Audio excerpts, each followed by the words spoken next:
Prediction of hybridization of xenon difluoride XeF2.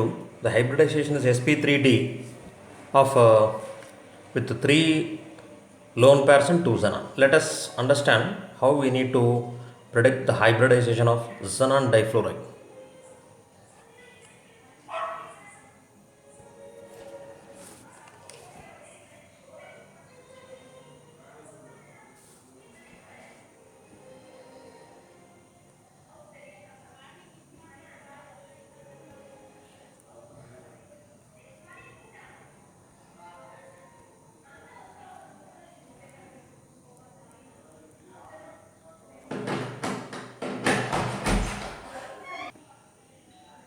So, xenon difluoride. What is the ground state electronic configuration of xenon? First you have 5s orbital. 2 electrons are there. Next comes 5p orbital.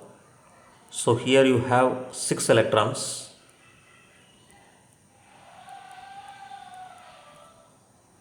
Then in the ground state 5d orbitals are empty.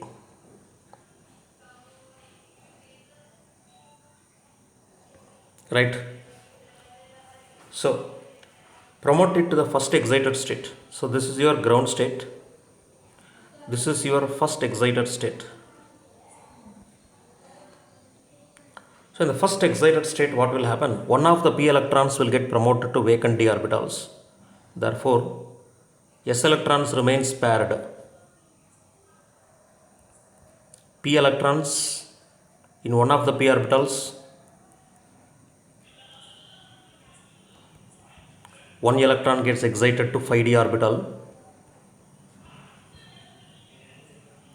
So first excited state you will get 5s1, 5p5, 5d1. Now xenon difluoride, 2 unpaired electrons are there.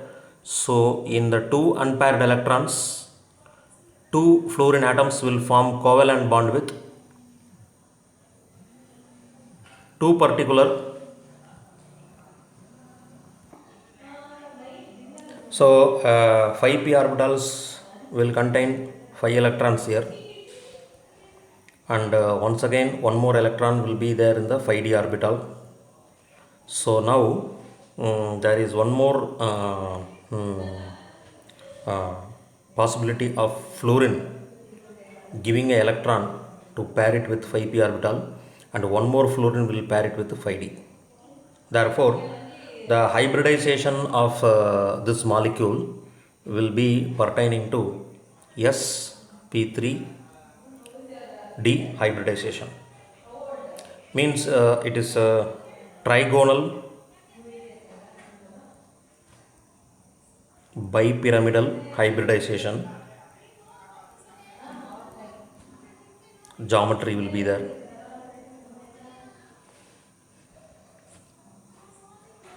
So 5 equivalent trigonal bipyramidal hybridization will be formed.